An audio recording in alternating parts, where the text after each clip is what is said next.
And I'll dial in and just make sure that, where's the meeting ID here? Here we go. I'm gonna join the Zoom from outside and make sure that the audio works. There you go, Marna, we should be fine.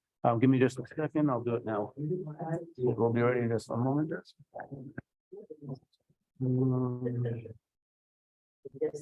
Join. 2247374. Joining it. 1 second. 454.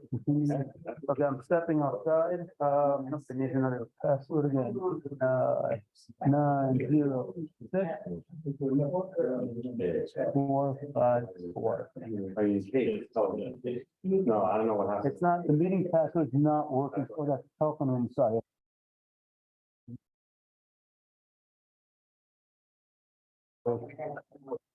That? I think we should just. Okay, 90454. All right, I'm going to email it to myself and 613. Oh, 613. oh, that's what it is. Okay, sorry, yeah, it's Torah 613. Fine, almost good. 226473 74 line.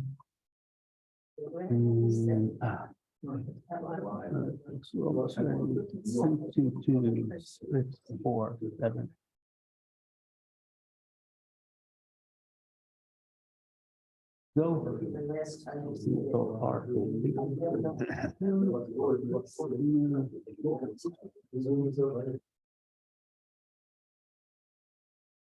So if the Rev could start, but I might have to interrupt. I'm going to check. Okay. Outside.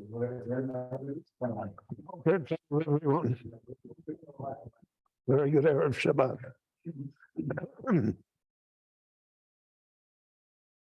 We are all familiar with the fact that the first word in the Chumash of Vayikra has an anomaly in it regarding its spelling. It's unusual because the aleph at the end of the word Vayikra is a miniature aleph. Now, in the Torah, we have that some letters are larger than the usual. For instance, the first letter of the Torah, the base of Bereshit, is a large base. And we have other letters that are, by tradition, written large. And then we have some that are written small. There's a discussion in the poskim whether or not that affects the legitimacy of that Sefer Torah.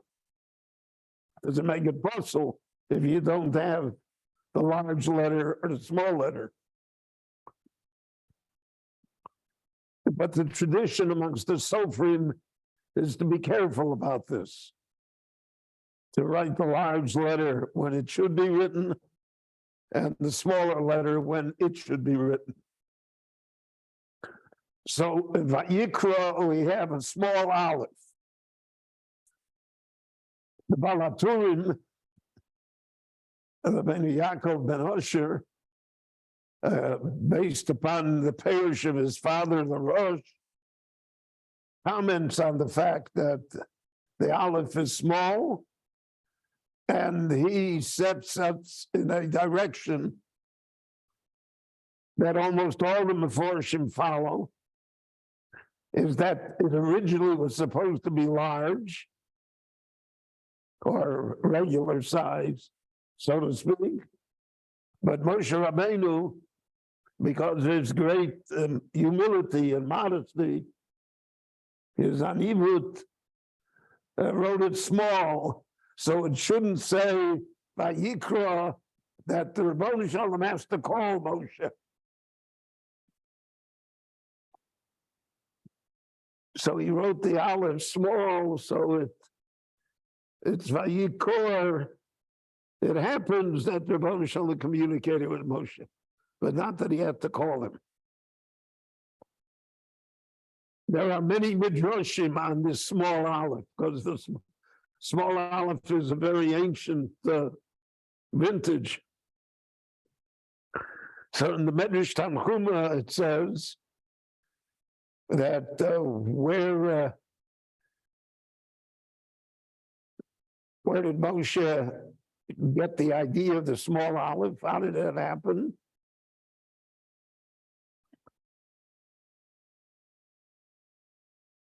So the Gemara, so the Medrash says it's because he had a little ink left over in the pen.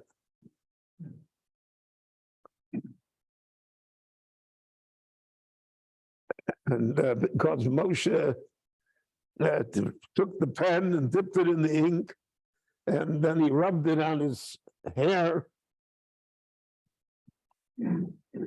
And so because that ink was rubbed on his hair, his face shone. He had the karnei hod, the rays of light. And because of that, he only had a little ink left in the pen. So when he came to write Vayikra, he only had enough ink for a little aleph, not for a regular aleph. This is the way most of the Meforshim deal with this question. There are numerous problems having to do with this. First of all, this is not the first place in the Torah where it says Vayikra el Moshe. We have it in the Parshas before by Yitzias Mitzrayim, and there is no small aleph.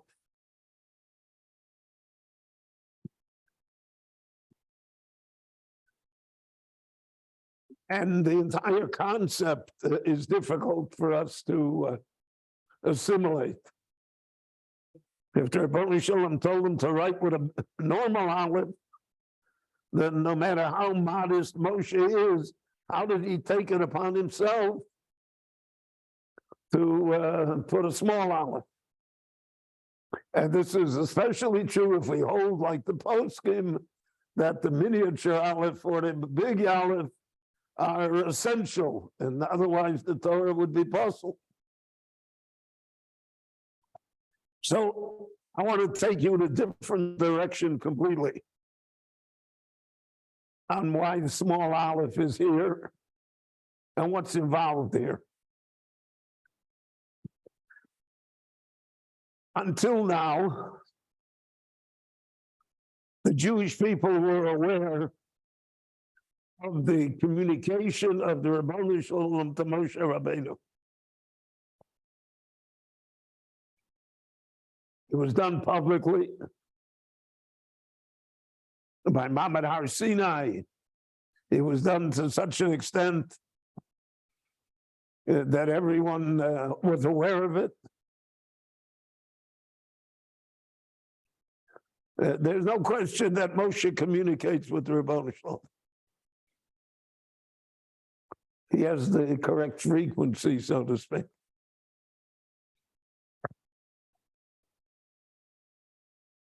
Now, after the Mishkan is built, so the Torah itself describes that the communication took place only in one locality, in the Mishkan, and the communication took place mibein hakruvim, from the area that was covered by the kruvim, the golden angels, on top of the ark. And that's where Moshe spoke to the Rebbeinu Shalom Kaviyachal, and that's where he heard Min HaShamayim, the instructions he was supposed to transmit to Klal Yisrael. So that's a big change. It's a change from a public announcement to Moshe to what is a private announcement to Moshe that no one else will be witness to. No one else would know what was said. So now you have to have a trust in Moshe that you did not need before.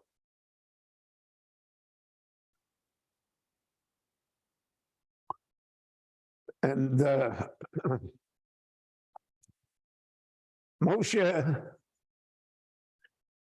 is in heaven for 40 days and 40 nights. He describes the event, Lechem lo achalti, mayim lo shasisi. He was completely devoid of any human needs. And in heaven somehow was transmitted to him the Torah Shabbat Peh. How to deal with the Torah in this world. What do the letters represent? What do the words represent? What's the definition of the words? That was communicated to Moshe. No one else heard it. So Moshe comes down from heaven, let's say. Let's take a few examples. And he says, all Jewish males that are chayiv in mitzvah sasei shazman groma, in positive commandments that are occasioned by time, are going to put on 2 black boxes, one on their arm, on their weaker arm, and one on their forehead, on their head.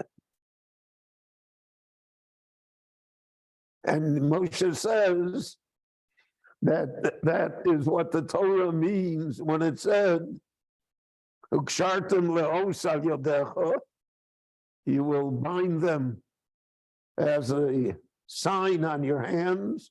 U'letotafos beineinecha. The word totafos is a very difficult Hebrew word. It's such a difficult Hebrew word that Rabbi Kiva said it's not Hebrew. He said it's a word that stems from Africa. And it refers to the fact that the Shel Rosh comes in 4 sections. The Shel Yad is 1 box. The Shel Rosh is really 4 different boxes. How do we know that? How do we know it's filled with black? I remember when I was a child, a woman came to our home. Her son was going to be bar mitzvah in my father's shul. And she had a color scheme for the bar mitzvah. And she wanted to know if she could have the film in the color scheme. And the color was not black. So my father had to explain to her that film don't come in different colors. That's the concept of halacha l'Moshe Misinai. There are many halachas that we have that we don't even have scriptural support for it.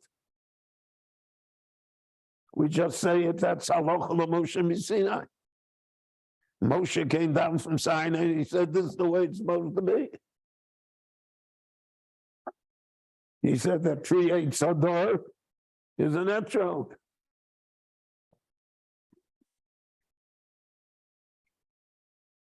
Maybe it's an orange. Maybe it's a grapefruit. Tangerine.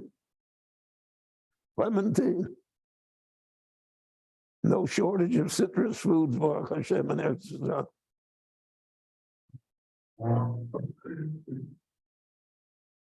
but Moshe told us. Moshe told us that's what it is.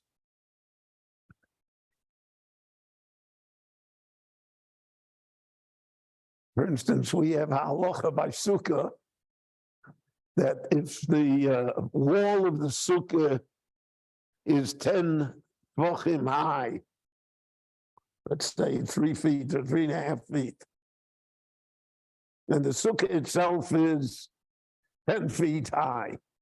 So you got 6.5 feet of open space, right? The sukkah is nevertheless kosher. Because there are two dinim, there's gudachis. We see the wall is going all the way to the top, so it becomes an imaginary wall. There's gudasik, we see the wall coming all the way down. It's an imaginary wall. That's kosher because Moshe, when he came down from Sinai, explained that to us.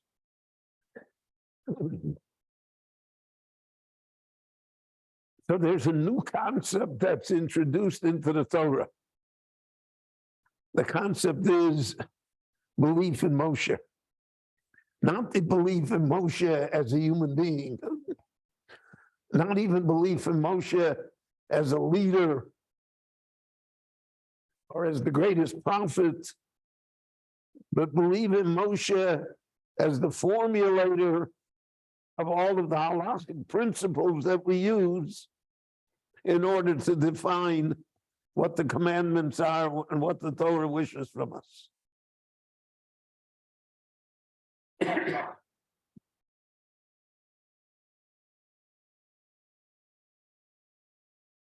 Throughout the generations, the question arises,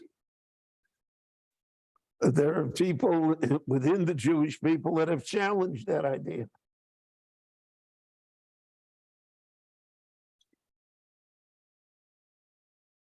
And sometimes we find that there's no unanimity as to what Moshe taught us. For instance, let's go back to tefillin. There are 4 parshias that go into the tefillin. 4 different scrolls of talking about the Shalosh. So for Yoki V'Yacho, the Bechor, Shema Yisrael, the Avta, for Yom Shamoah. What order do they go in? So the Gemara in Menachos says, Avoyos be'emtza. The 2 that begin V'hoyo, V'hoyo im Shamoah tishmiu, and V'hoyo ki Yeviacho Hashem Elokecho, they are in the middle.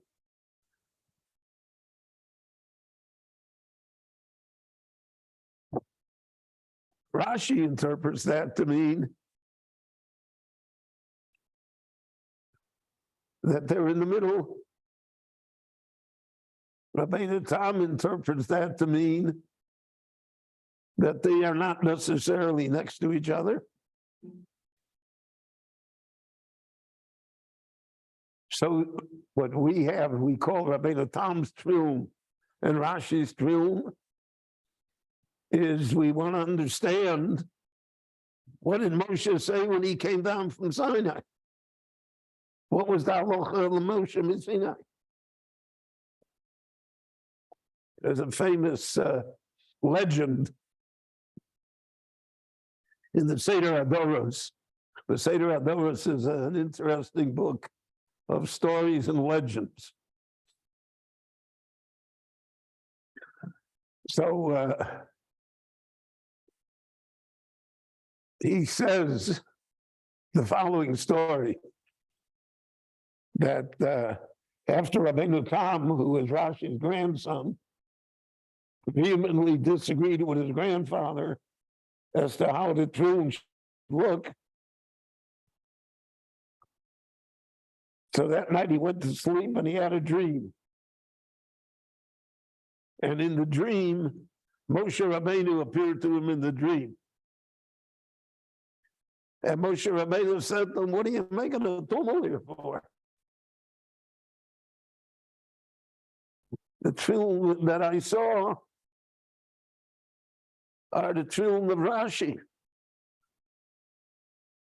So Rabbi Tam answered him. This is in the Seder Adoros. It just characterizes people. Rabbi Tam said, Moshe Rabbi Lokach Roisa B'Sinai. You didn't see it that way. You're making a mistake. You saw it the way I would say it is.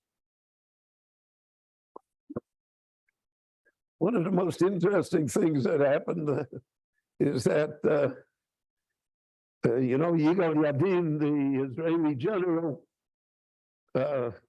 became an archaeologist after he retired from the army. His father was a famous archaeologist, Sukenik. That was their family name. And so he excavated the caves of Bar Kokhba. And there they found tefillin from Bar Kokhba's time, from 160, 150 before after the Common Era, from the 7th century. And the tefillin, they brought it to Yerushalayim, to the Rabbonim here, and they opened the tefillin, and they saw the Rabbi Tam's tefillin.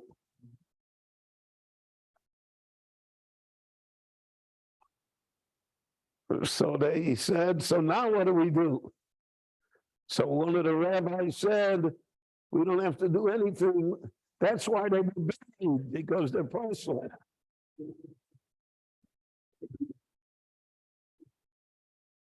But apparently there's this difference of opinion that goes back millennia as to what's the halacha of Moshe Sinai.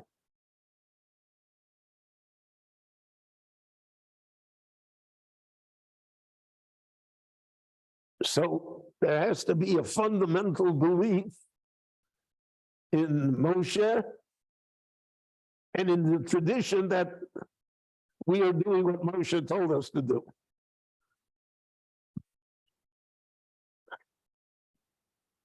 And that's why there's a small aleph. Because throughout the ages, that's always been vulnerable.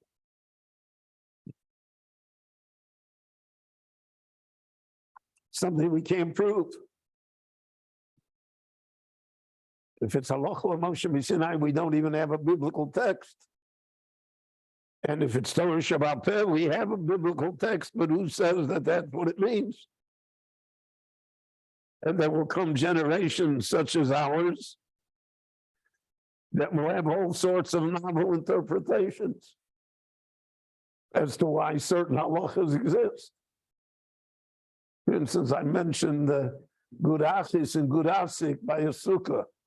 The wall can be an imaginary wall. You only need 3 tvachim, and the open space becomes filled with your imagination. So there's a professor here at Hebrew U who's a great expert naturally. And he said the reason the rabbi said that is because then there was a shortage of wood in Eretz Yisrael. So there wasn't enough wood for everybody to build a tall wall, a regular wall. So they said, just build a miniature wall, and etc. That certainly is not the halachic process. That isn't how we deal with Torah.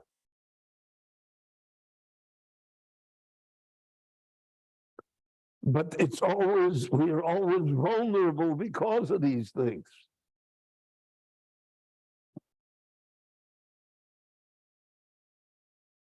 So, for instance, we find in the Torah itself that Aaron and Miriam challenged Moshe.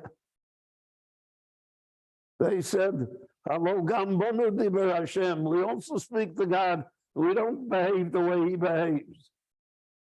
Who says that God told him that he's supposed to separate himself? Aaron and Miriam, his brother and sister, the holiest people the Jewish people had.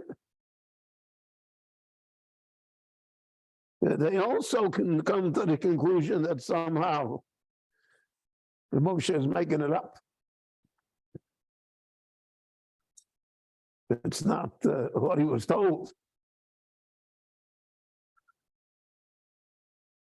And that's what Chazal meant in Pirkei Avos when they said that one of the ways to acquire Torah is emunas chachomim, to believe in the Talmidei Chachomim of Klal Yisrael. What does it mean to believe in them?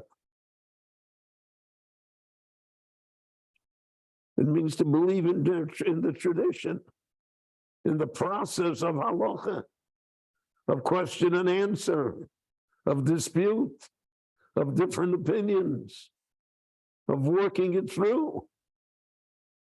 That's what we got from Moshe.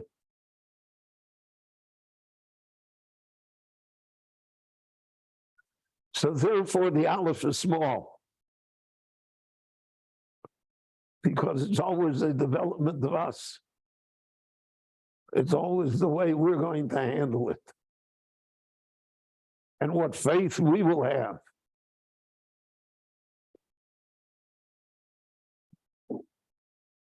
And therefore, the Medrash says, for instance, by Korach, that the place where Korach was swallowed up, the voice came out and said, Moshe emet v'toroto emet. Moshe didn't make it up. And his Torah is true also. And the process will work.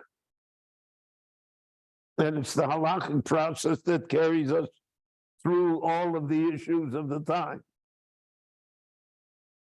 And eventually all of them become resolved one way or another. So the aleph is always small. And that is, I thought, a very original and important understanding as to why the aleph in Vayikra is small and how it pertains to Moshe himself. So Shabbat Shalom, everyone. Next Friday, we still will have a class, and then we'll have Pesach recess. Shabbat Shalom, everyone.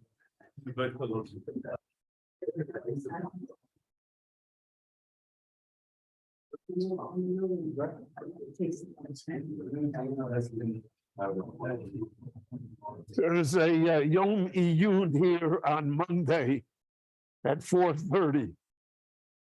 3 lectures on Pesach. Rav Rimon, Rabbi Koenigsberg, and myself. So if you wish, you are more than welcome to come. 4:30 Monday. Shabbat Shalom. We have Rabbi Wein Shiur reported on or anything? Yes, we should. Okay, I'll have to work on getting someone. Is, no, Florida.